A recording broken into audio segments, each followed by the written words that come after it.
J'avais pas d'informations. On me disait que c'est impossible de sortir de là. C'est impossible. J'avais aucune.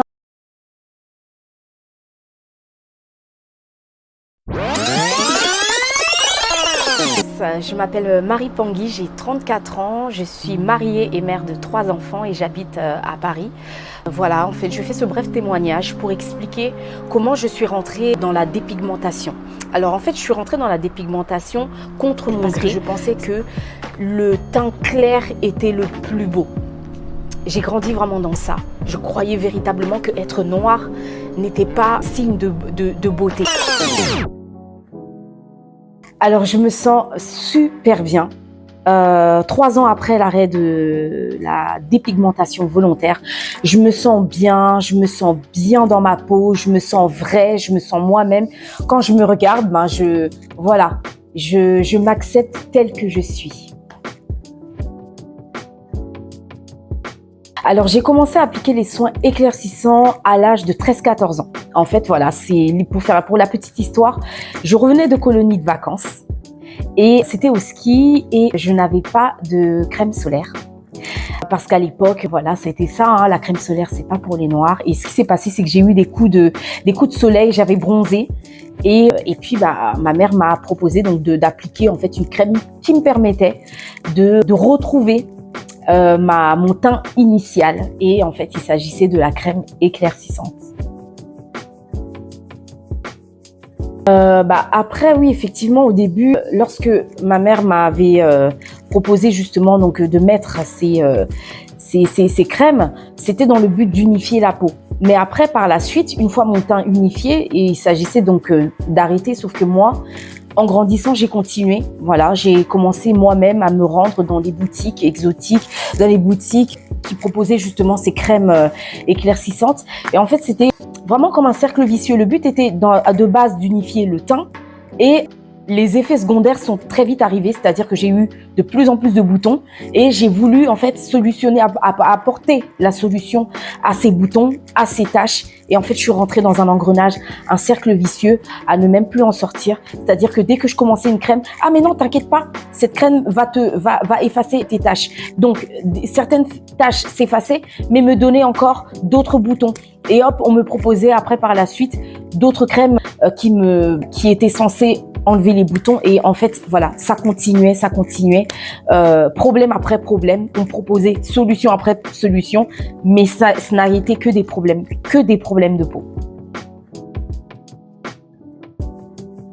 Oui, j'en ai eu pas mal des remarques par rapport à mon teint. Déjà j'étais en fait, on va dire, dans une ville où on n'était pas...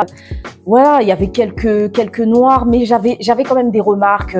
T'es trop noir. Regarde comment tu es noir comme la nuit. On me faisait des remarques sur mes cheveux.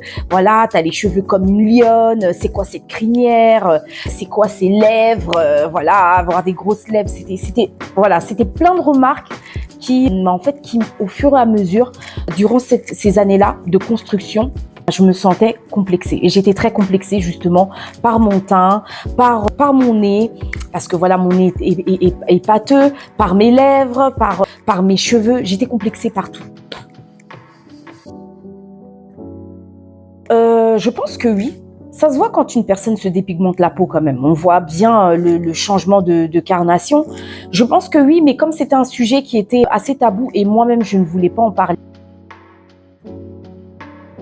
Alors des compliments, oui.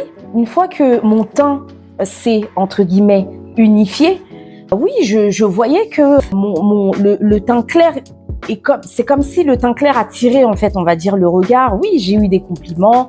Ah bah tiens, ton teint est beaucoup plus uni. Ah, tu es beaucoup plus clair comme ça te va bien. Ah, t'as moins de taches. Mais alors qu'en fait non, je m'auto-détruisais en fait. Déjà, j'avais des préjugés par rapport à tout ce qui était dermatologue. Pour moi, les dermatologues ne pouvaient pas traiter les peaux noires. Et donc, du coup, pour moi, c'était niette. C'était pas les dermatologues qui allaient pouvoir m'apporter la solution. Donc, raison pour laquelle je me rendais pas ni à la pharmacie, ni chez le dermatologue. Je me rendais donc dans des boutiques exotiques dans lesquelles, voilà, on avait des produits qui étaient destinés aux peaux noires. Alors oui, effectivement, je confirme, c'est difficile d'arrêter. En fait, arrêter, je pense que c'est un processus qui commence de l'intérieur. C'est-à-dire que on prend la décision dans notre cœur que c'est pas bon pour moi. Ça me fait du mal, ça fait du mal à ma peau. On est dedans, on est vraiment dans un engrenage, un cercle vicieux pour lequel on te fait comprendre que tu ne vas pas en sortir. Une fois que tu as commencé, c'est fini. C'est une prise de décision qui commence de l'intérieur. C'est-à-dire qu'on doit prendre conscience déjà dans un premier temps que c'est aller contre nature. Ce que je suis en train de faire, je vais contre nature. Et quand on se regarde dans la glace, on doit prendre conscience que mais en fait, ce n'est pas moi, ça ne me ressemble pas. Cette peau n'est pas la mienne, ce n'est pas ma peau naturelle. Et effectivement, c'est très difficile parce que lorsqu'on se dépigmente la peau, on vit à travers le regard des autres. C'est-à-dire que lorsqu'on se regarde et qu'on voit que voilà, notre peau, elle va de mal en pire, on se dit que si j'arrête, ça va être la catastrophe. Que vont dire les autres?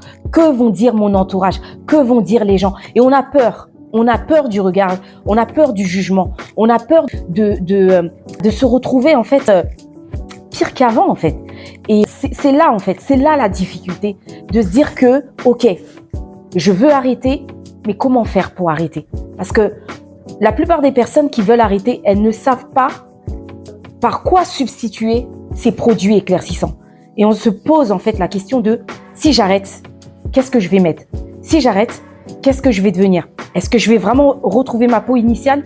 On se pose plein de questions et on n'a pas l'information. Aujourd'hui, oui, mais moi, je sais que des années en arrière, j'avais pas l'information. Je ne savais pas qui allait m'aider, qui allait pouvoir solutionner justement mes problèmes de peau. La phase de transition, c'est une phase pour laquelle je n'étais pas informée de ce qui allait se passer après l'arrêt de la dépigmentation vient la phase de transition. C'est-à-dire que lorsqu'on arrête les produits éclaircissants, la peau, la mélanine qui a été justement touchée, elle reprend le dessus. C'est-à-dire que notre carnation devient encore plus foncée qu'avant. C'est-à-dire que la peau parle, la peau s'exprime. Elle dit simplement que tu m'as fait beaucoup de mal, donc elle s'exprime. C'est une phase qui est inévitable. Il faut passer par cette phase de transition. Elle est très difficile. C'est une phase durant laquelle il faut être entouré, encouragé par des personnes qui vous soutiennent par cette phase-là, par cette décision d'arrêter la dépigmentation. C'est très difficile mentalement, c'est très difficile psychologiquement parce que là, on fait face à soi-même et on est face au miroir et là, on voit véritablement que ouais, non, là, c'est chaud. Là, c'est chaud. Les taches réapparaissent encore plus, mais de façon encore plus exagérée. On a le cou qui est foncé, voilà. Là, vraiment, c'est la peau, on va dire, qui va dans tous les sens. Et là, il faut être très fort mentalement, mais il faut se faire aider. Il faut parler, il faut être entouré par son entourage familial, amical et par un professionnel aussi. C'est très important justement d'être en contact avec un professionnel qui va pouvoir non seulement vous soutenir et pouvoir répondre en fait à toutes vos questions.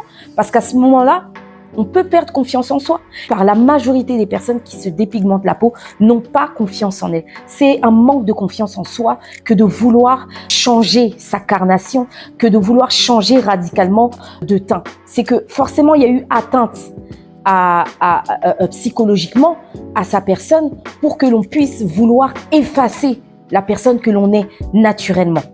Et la phase de la transition, c'est une phase qui peut être fragile parce que le naturel revient au galop. L'élément déclencheur. Clairement, je me sentais pas bien. Je cherchais plein de solutions en utilisant différents produits éclaircissants. À chaque fois que je rentrais dans un magasin, on me proposait d'autres produits éclaircissants que j'essayais à la chaîne. Chose qu'il ne faut pas faire parce que c'est très dangereux pour la santé. Et je me sentais mal en fait intérieurement. Et à un moment donné, les effets indésirables justement des produits éclaircissants se sont encore manifestés. Et là, mon mari m'a regardé et il m'a dit mais qu'est-ce qui t'arrive à la peau? Alors j'avais la peau hyper sèche, mais tellement sèche avec des grosses taches noires. Mes mains étaient extrêmement sèches. Elles étaient abîmées par ce qu'on appelle des quintaux, c'est-à-dire que les phalanges étaient beaucoup plus foncées. C'était vraiment très dur en fait à voir.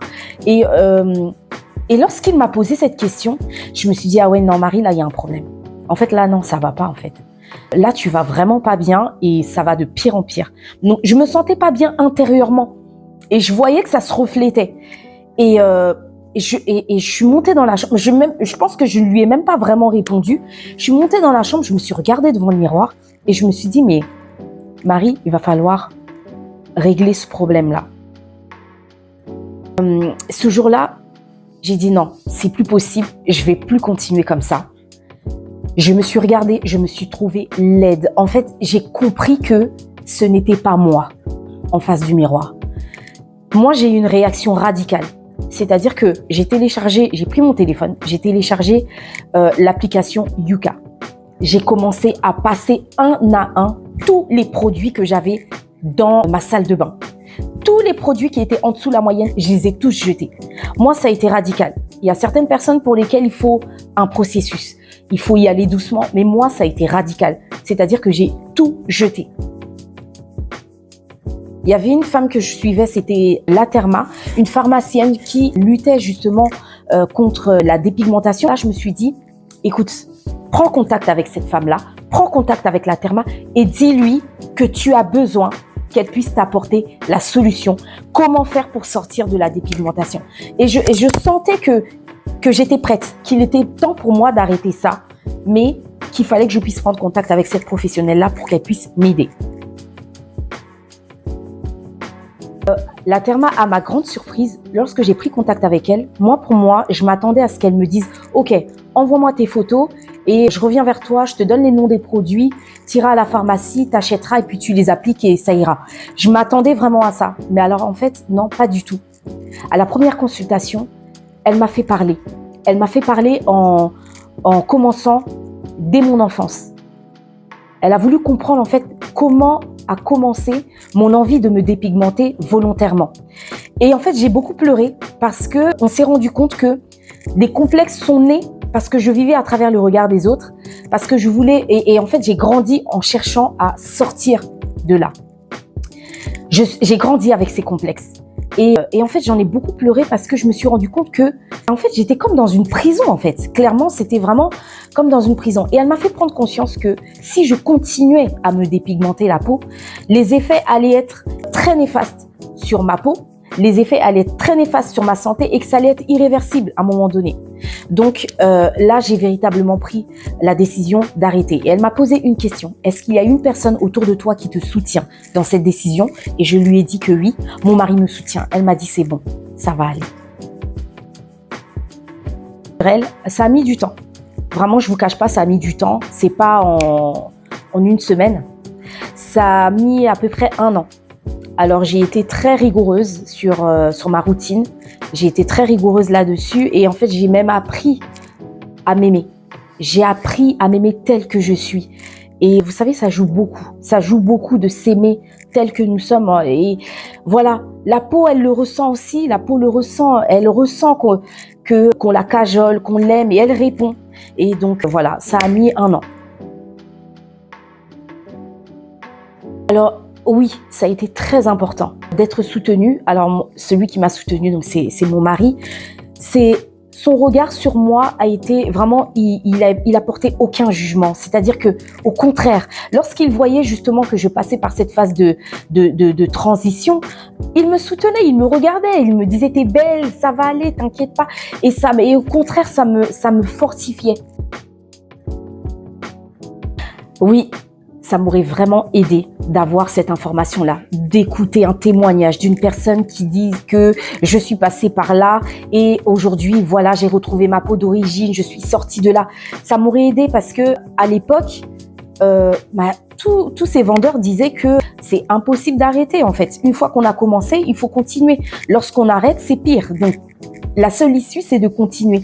Si j'avais eu l'information avant qu'il est fort possible de sortir de là, d'y arriver et de retrouver son teint d'origine, bien sûr que j'aurais arrêté, bien sûr.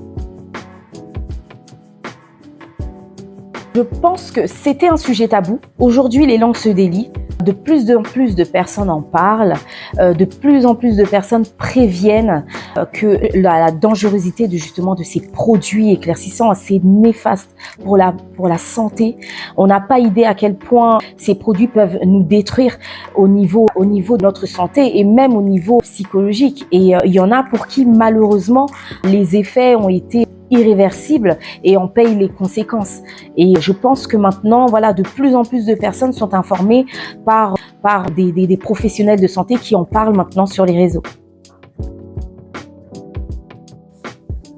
Alors, le conseil que j'aurais à partager, c'est pour une personne qui est là, qui se dépigmente la peau et qui ne sait pas si elle peut sortir de là. Pour une personne qui veut arrêter de se dépigmenter la peau et qui ne sait pas par où commencer, moi ce que je veux dire c'est que il est possible d'en sortir. J'en suis la preuve vivante, il est possible de sortir de la dépigmentation. Aime-toi tel que tu es. En fait, apprends à t'aimer tel que tu es. Aujourd'hui, prends la décision de sortir de cette prison, de cet engrenage. Tu vas t'en sortir. Si je suis sortie de là, c'est que toi aussi tu peux sortir de là. Il n'y a rien de plus beau que de s'aimer au naturel. Il n'y a rien de plus beau que de s'aimer tel que nous sommes. Il n'y a rien de plus beau aussi que de le transmettre aussi aux générations futures. Aujourd'hui, je suis fière d'avoir pris cette décision parce que c'est ce que je transmets à mes enfants. J'ai 3 garçons et une fille et ils ont chacun une carnation différente. Et lorsque je leur parle, parce que ça commence tout petit, je leur dis déjà, tu es beau tel que tu es beau avec ta couleur de peau. Vous savez, ils sont tous en primaire et en maternelle et il n'y en a pas un qui est venu à la maison sans me dire qu'ils n'ont pas reçu une remarque à l'école par rapport à leur couleur de peau. Je suis passée par là, je sais ce que ça fait. Ils vont grandir avec ça, avec ces complexes. Si personne ne leur dit qu'ils sont beaux tels qu'ils sont, à leur plus jeune âge, à leur phase de construction, ils grandiront avec des complexes et après ça pourra être difficile. Tout petit, je leur parle et je leur dis, tu es beau avec tes cheveux crépus, tu es beau avec ta couleur de peau. Je leur dis, je sais que ce sont des semences que je mets dans leur cœur. Ils vont grandir avec ça. Quand ils se regarderont dans le miroir, plus tard, ils se diront que maman me disait ou papa me disait que je suis beau tel que je suis. Et je leur dis aussi même, avec la parole de Dieu, que Dieu t'a fait parfait. Tu es bon. Tu as été créé à l'image de Dieu. Tu es beau tel que tu es. Accepte-toi tel que tu es. Ça rentre. Et ils grandissent avec ça. Plus tard, lorsque quelqu'un leur proposera de changer leur carnation, ils diront non. Je suis beau tel que je suis. J'ai été créé à l'image de Dieu. Pourquoi je vais changer? À bientôt.